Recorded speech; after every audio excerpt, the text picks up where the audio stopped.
Marshes, a wonder of the natural world. In these secluded areas, land and water come together in almost perfect harmony to create the ideal environment for many plants and animals to call home. Waterfowl, such as this redhead duck, use these marshlands to... What the? Hey, you! What are you doing? Yes, you. What are you doing there? Well, redheads, like other pockards, are diving birds who rely on these marshes for their food supply, which usually consists of many aquatic plants or the occasional invertebrate dwelling beneath the water's surface. Hold it! I wouldn't do that if I were you. No, you could damage the watershed. You do know what a watershed is, don't you?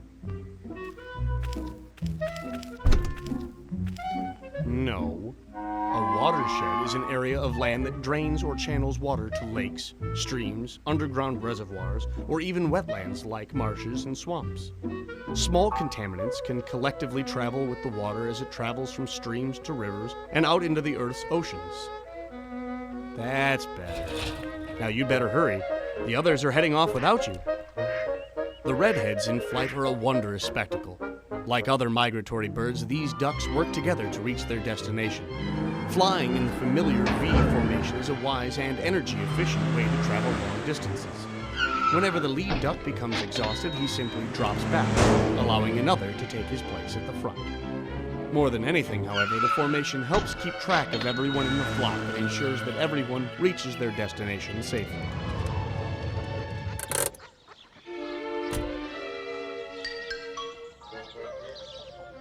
At last, after a long, tiresome journey, the ducks have arrived at the midpoint of their trek, the Horicon National Wildlife Refuge. Fatigued by their trek across North America, these stalwart creatures eagerly anticipate a soothing dip in the cool waters of the marsh. But imagine, if you will, what would happen to this beautiful marshland if the rest of the world neglects to care for the watershed. Not very pleasant, is it? Oh, don't worry, my red-headed friend. That was only a glimpse of what may happen if we all aren't wise enough to properly care for our watershed. No one single person is responsible for caring for this delicate ecosystem. That's right. With the right amount of initiative and know-how, you too can help to protect the world's wetlands through watershed conservation.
Hey, Teddy, where are we going today? To the D.C. Booth Fish Hatchery in Spearfish, South Dakota. National Fish Hatcheries have been conserving America's fisheries since 1872. Hey, Puddles, look! It's Tommy Trout! Where? Where? Look, over there.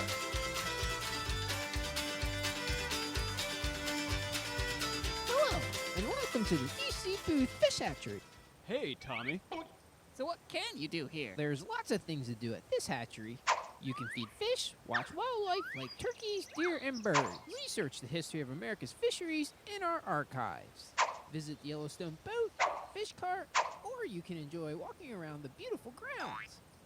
How long has this place been around? For more than 100 years. 100 years! Yep.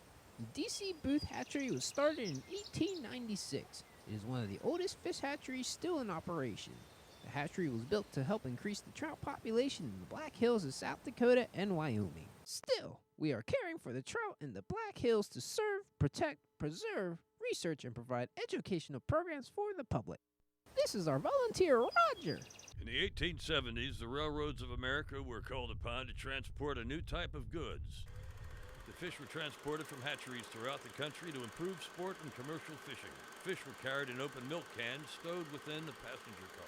Many fish made the trip successfully. Wow, Tommy, I sure learned a lot today. Thanks for showing us around. However, we need to get going to the next National Fish Hatchery.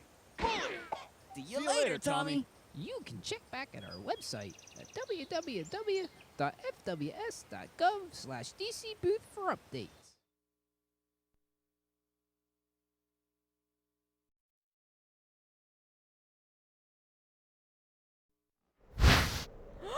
What was that? Let's check it out. One more level. Hi, I'm Teddy Roosevelt. That's Teddy Roosevelt? Whoa! I'm Teddy Roosevelt. Puddles and I are going to Ridgefield National Wildlife Refuge. Hop in! I started the first refuge back in 1903. Now there are over 500, one within an hour's drive of every major city. It's not just for animals like me. It's for people, too.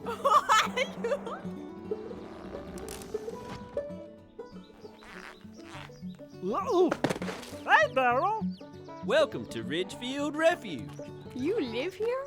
Dusky Canada geese like myself return here every winter.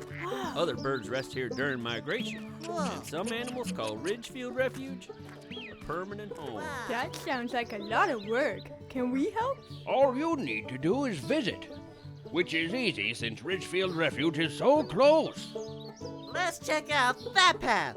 There's so much more to see. That's awesome. But you won't see any of it if you don't visit. Experience Ridgefield Refuge firsthand. You can also check us out online. Bully!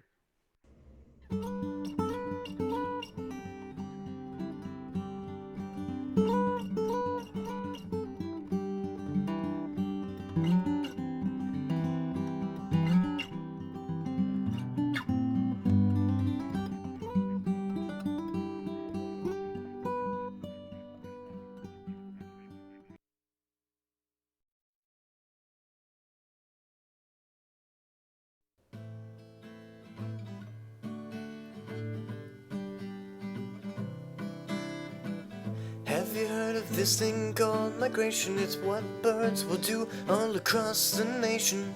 They go north to south and come back again. But what you don't realize is the beavers are their friends. They spend all their time hollowing out the trees so that the birds can make nests easily. Luckily, President Theodore Roosevelt thought he had to do something really heartfelt, so he made reservations to uphold conservation to help with migration all over the nation. Whoa. These refuges I've worked so hard to establish can only function if man and animals work together. Come on, Puddles! Let's lend a hand to make this beautiful spot a nice resting place for our migratory friends. All right, Teddy. Migration. You've got the canvasback and the northern pintail with the buffalo head and the long-eared owl. The chimney swift is out on the drift while the black-billed cuckoo may crow. They're all the hairy woodpecker and belted kingfisher with purple and white-tailed and Bonapartes go. The cedar waxwing is doing his thing while the pied-billed grebe may sing. Fly.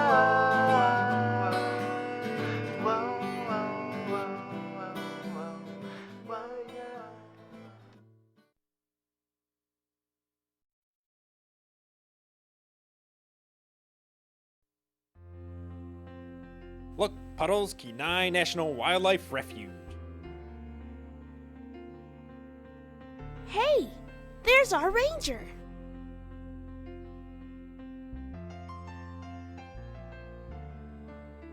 no! G'day, Ranger. Hey, are you two ready for your river tour of the Kenai Wildlife Refuge? You bet your biscuits.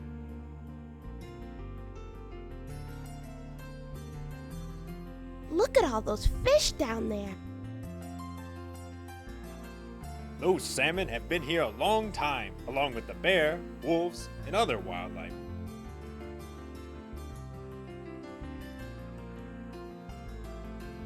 And look at those amazing moose. Ha ha, you are correct. They are the reason this refuge was started. You know, in 1941, nearly 2 million acres of land was set aside primarily for the moose, and now provides a habitat for other animals as well. This refuge also allows visitors from all over the globe to experience nature and outdoor recreation activities. How was the tour? Well, my head still hurts, but I saw and experienced a lot. Thanks for the tour, Ranger. Yeah, we had fun. Please stop by Kenai anytime, and thanks for the visit. Bye! Bye! With your support and respect, we can preserve Kenai National Wildlife Refuge, now and for future generations to come.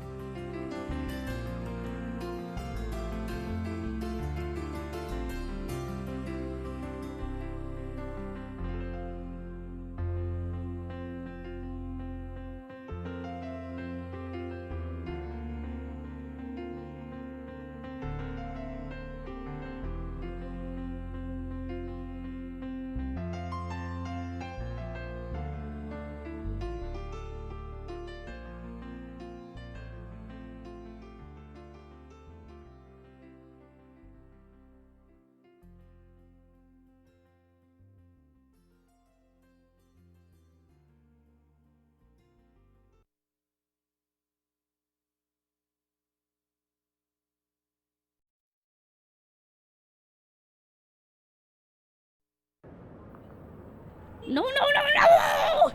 Whoa, who are you? And Puddles, the mascot for the National Wildlife Refuge System. Hey, what's wrong? The city's so gray. I wish we can go someplace colorful and wild. Hey, Puddles! There you are!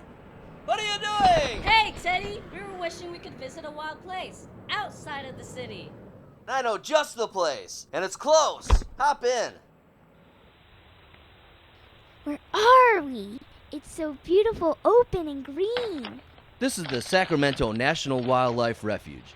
Just one of over 500 national wildlife refuges located across the country. Yes, thousands of ducks and geese migrate here to spend their winter because most of their natural habitat is gone. Hello, Teddy. Just passing through or coming down for a visit? There are lots of us resting and feeding here since we have traveled thousands of miles from our northern breeding grounds. Okay, let's check it out. Wow, what are those? Ah, the northern shovelers, known for their spoon-shaped bills. They're stirring up the water, causing food to funnel up to the surface. Oh, look, an American bittern and black-tailed deer. The brown colors help them hide from predators. I didn't know refuges helped all types of wildlife. Refuges are great wild places. To learn more about your national wildlife refuges, visit the website at sacramentovalleyrefuges.fws.gov.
So where are we going today, Teddy? Today, we're visiting the Salt Plains National Wildlife Refuge in Oklahoma. There are a lot of animals that live here, over 300 species of birds, including ducks, geese, cranes, eagles, shorebirds, and songbirds. That's sure a lot of different kinds of animals, Teddy. Sounds like there's a zoo down there. Well, Puddles, Salt Plains gets a large diversity of animals. Diversity? What's that mean? It means that a lot of different animals use the refuge because it has so many different habitats. The refuge is a mix of prairies, wetlands, woods. Wait a second. Where'd the land go? Well, what do you mean? Down there. Where's the trees and the grass and the water? Well, that's the namesake for the refuge, the Salt Plains. There are the salt flats where songbirds such as the least tern and snowy plovers live. But wouldn't a shorebird prefer to live on the shore? The salt flats are like a beach in some ways. They're sandy, and the mud along the edges of the lake are an important area to find food. Whoa! Look, you really can see Ralston Island off in the distance. Look at those birds. That's where we're gonna land today, huh? Why are there so many birds on such a small piece of land? Ralston Island is an important rookery for colonial nesting birds. That means that birds like herons, egrets, ibis, and cormorants like to nest in colonies close to the other birds. Yeah, I guess you'd be able to easily find a babysitter with that many birds around. That's exactly right. The birds feel like their nests are protected because they're so close. They also think that if a raccoon comes out here, maybe he'll find another nest before he discovers theirs. Do people get to come out here and see the birds? Ralston Island is closed to the public, but see those cameras? You can watch real videos of the birds in the refuge office and on the website. Before we started our trip, I watched a mother great blue heron feeding her baby's fish. You could see him swallow, it was so close. This is really neat. Let's see what other birds we can find.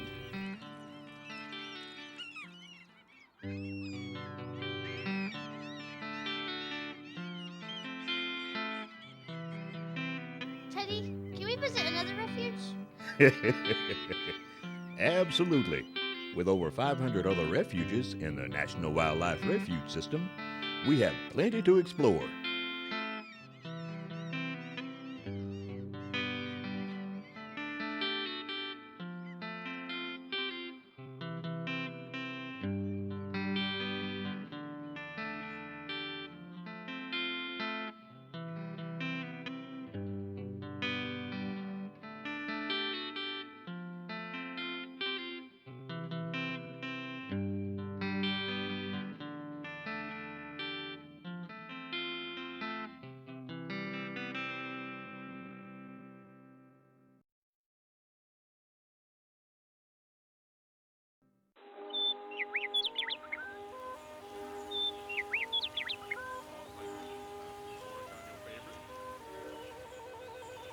So what you're saying as a red-headed duck, you like spending your time here at Horicon during your migration.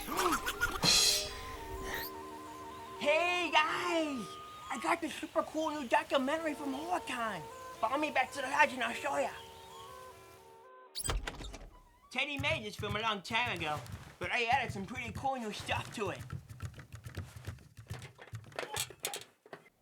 It's much more hip and exciting now.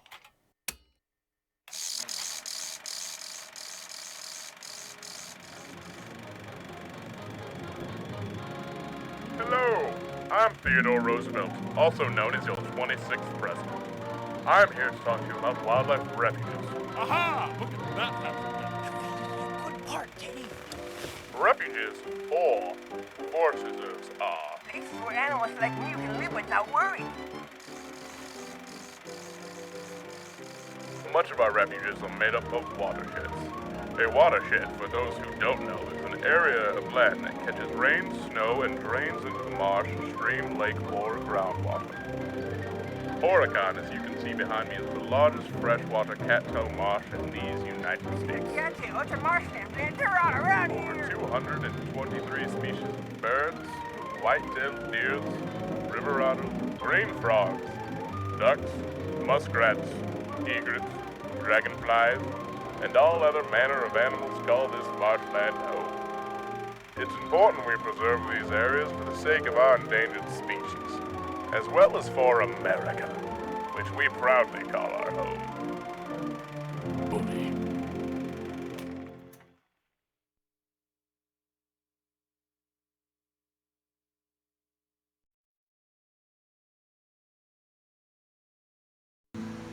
Bow! Is that Mother Boy over there? It still looks pretty far. Wow, that was fast. We're almost.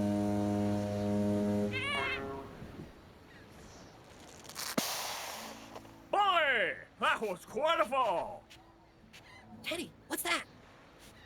Say, little bird, what's your name? What seems to be the problem? My name's Peter, and I'm a piping plover. And being a little bird is the problem. Most people on the beach don't realize we're here. They bring their dogs and their loud machines. They fly huge kites and scare us. The dunes are our homes, and they aren't safe from giant feet. Well, sure as a piece of crumb cake on Sunday. We gotta put a stop to these shenanigans. Teddy, how can we help Peter get the word out about the proper piping plover procedures? Don't have to get tongue-tied to find out information. All you have to do we is... should check out this refuge thing. Sounds like a good deal for us birds. That's a wicked good idea, Sully. Wildlife refuges are all across our great country. Dude, let's do it. Refuge, here we come. So remember, you can visit our refuge at www.fws.gov.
I can't wait to take pictures. Take a picture of that flamingo.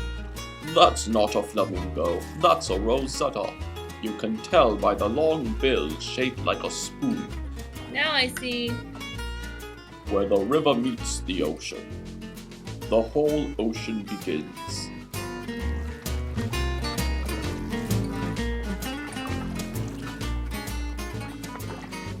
Many migratory birds pass through, Flyways are like highways.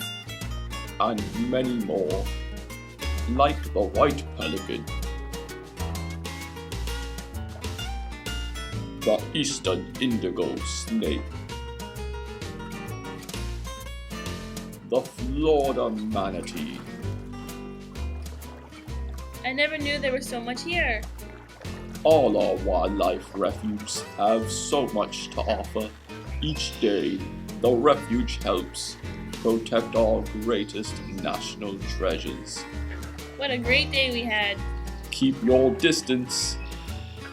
No collecting from the refuge. Keep our waters clean. For more information, visit www.fws.gov/dingdarling. Ole.